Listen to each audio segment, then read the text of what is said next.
পারমিতার বড় মেয়ে যখন বাড়ি ছাড়ল, কতই বা বয়স তখন তার, 18 হবে। আমার মেয়ে নিনি আর ওর বড় মেয়ে নয়না একই বয়সী। একদিন অফিস ফেরতা নয়নাকে আমি দাশু মস্তানের সাথে সিনেমা হল থেকে বেরোতে দেখি। আমি অবাকের চেয়ে একটু বেশিই হয়েছিলাম। একেই বোধহয় রেগে যাওয়া বলে। যদিও আমি খুব ঠান্ডা মাথার এবং গণ্ডগোল এড়িয়ে চলি, তবু সেদিন নিজেকে ঠিক রাখতে পারিনি। নিজের একটি কন্যা সন্তান আছে বলেই বুঝি ভয়ও পেয়েছিলাম। যদি নিনিও এরকম কিছু করে, আমি বাড়ি ফিরে হন্তদন্ত হয়ে পারমিতার বাড়ি যাই। নয়নাকে যে দেখেছি সেটা জানানোর থেকেও বেশি আমার উদ্দেশ্য ছিল ওকে বাঁচানো। নয়নার বাবা বিরাট চাকরি করে, আর তার মেয়ে, ইস, ভাবতেই পারছিলাম না। ওর বাড়ির বাইরে দাঁড়িয়ে শুনতে পাই ভেতরে তুমুল গণ্ডগোল হচ্ছে। বুঝে নিতে অসুবিধে হয়নি যে কিসের জন্য এত অশান্তি চলছে। ফিরে আসি। এর ঠিক 10 দিনের মাথায় নয়না পালিয়ে বিয়ে করে দাশুকে। নয়নার এই পালিয়ে যাওয়াটা আর সবাই ভুলে গেলেও আমি ভুলতে পারিনি। কি একটা যেন বদলে যাচ্ছিল আমার ভেতরে। সারাদিন মেয়ের দিকে নজর রাখতে শুরু করি। ওর গতিবিধি জানার চেষ্টায় চাকরি ছেড়ে দিই। পাছে আমার অফিসে থাকার সময় সে কিছু করে বসে, না থাকলে ওর বই খাতা হাতড়াই। মোবাইল রেখে স্নানে গেলে টেক্সট পড়ি, এবং এগুলোতে অদ্ভুতভাবে আমার কোনো অপরাধবোধ হচ্ছিল না। মনে হচ্ছিল আমি আমার মেয়েকে বাঁচাতেই এসব করছি। একদিন আমার স্বামী সমর ধরে ফেললো আমাকে। তখন আমার হাতে মেয়ের মোবাইল ধরা, আর আমি ওর বন্ধু পার্থর মেসেজ খুলে বসেছি। তুমি কি করছো এসব? মনে হলো সমর স্বাভাবিকের থেকে একটু জোরেই কথাটা বলল। নিজের থতমত ভাবটা কাটিয়ে উঠে বললাম, কই কিছু না তো। মিথ্যে বলো না, আমি দেখেছি তোমাকে কি করছিলে। আমি হিসিস করে বললাম, চুপ করে থাকো, যা করেছি বেশ করেছি। নিনির দিকে তো তোমার কোনো নজর নেই। তোমার মেয়েও যেদিন নয়নার মতো। কথাটা শেষ করতে পারলাম না, গলার ভেতর কি একটা গুলিয়ে উঠল। মুখ ঢেকে ফুপিয়ে উঠলাম। সমর ঘরে যেতে যেতে বলল, তুমি অসুস্থ। ছি, আমি ভাবতেই পারিনি এসব করবে। এর কয়েকদিন পর মেয়ে স্নানে গেলে ওর মোবাইল নিয়ে দেখতে গিয়ে দেখলাম পাসওয়ার্ড চাইছে। বুঝতে বাকি থাকেনি কার কারসাজি। সারাদিন একরকম গোজ হয়ে থাকি। রাতে সমরকে শোয়ার সময় সোজাসুজি জিজ্ঞেস করি, তুমি নিনিকে বলে দিয়েছো সেদিনের ব্যাপারে, তাই না? সমর সারাদিন পর এই সময় পেপার পড়ে। আমি বিয়ের পর থেকে দেখছি ওকে। পেপারের ওপর থেকে চোখ না তুলেও উত্তর দিল, না, আমি কিছুই বলিনি। মিথ্যে কথা, তুমি বলেছ। আমি জানি তুমিই বলেছ। গলায় জোর দিয়ে বললাম, আমি তোমার মতো অসুস্থ নই, তাই এই বিষয়ে মেয়ের সাথে কথা বলা আমার পক্ষে সম্ভব নয়। নিরুত্তাপ গলায় উত্তর দিল ও। হাতের কাছে থাকা পাউডারের কেসটা ছুঁড়ে মারলাম সমরের দিকে। ওর গায়ে আর একটু হলেই লেগে যেত।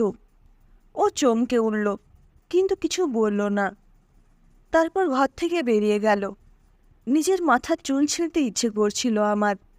একদলা চিৎকার সারা বাড়িতে ছড়িয়ে গেল, শয়তান শয়তান সব শয়তান।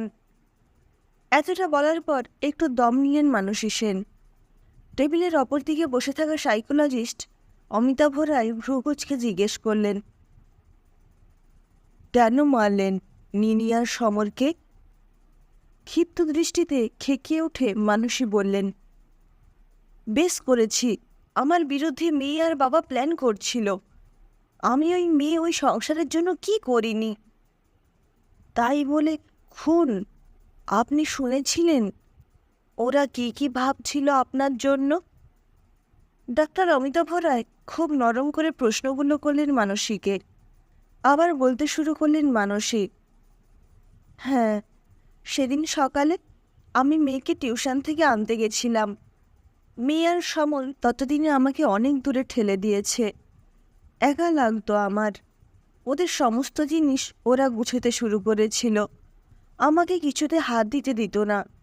বাড়িতে থাকলে নিজেদের হেফাজতে রাখত, আর না থাকলে মেয়ের ঘর তালাবন্ধ থাকত। সমর নিজের ল্যাপটপ মেয়ের ঘরে রেখে যেত। রাতে খাবার টেবিলেও চুপচাপ। একা লাগতো আমার ভীষণ, একা হয়ে গিয়েছিলাম। এত নৈশব্দ আমাকে যন্ত্রণা দিত। রাতে সমর গেস্ট রুমে শুতো, আর আমি আমাদের বেডরুমে। এটা জীবন? আমি আর পারছিলাম না। তারপর কি হলো ম্যাডাম? কি এমন হলো যে আপনি এই কাজ করলেন? ডক্টর রায় ধীর গলায় প্রশ্ন করলেন। একটু জল দেবেন, গলাটা শুকিয়ে গেছে, বলে মানুষের টেবিলে আঙুল দিয়ে হিজিবিজি কাটতে লাগলেন। সরু পাড়ের সাদা শাড়ি পরা, হাত খোপা করা চুল, চোখে রিংলেস ফ্রেমের চশমা। মধ্যবয়সী এই মহিলাকে দেখলে কেউ অপরাধী বলবে না, ভাবতেই পারবে না ঠান্ডা মাথায় নিজের একমাত্র মেয়ে ও স্বামীকে হত্যা করেছেন, সমস্ত শরীরে আভিজাত্য ছড়িয়ে। নিজের ঝানু চোখে এক ঝলক মেপে নিলেন ডাক্তার রায়। তারপর এক গ্লাস জল দিতে বললেন ওনাকে। জল খেয়ে কাপড়ে মুখ মুছলেন মানসী।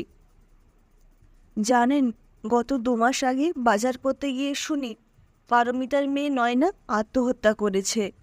রাস্তায় মাথা ঘুরে পড়ে যাই।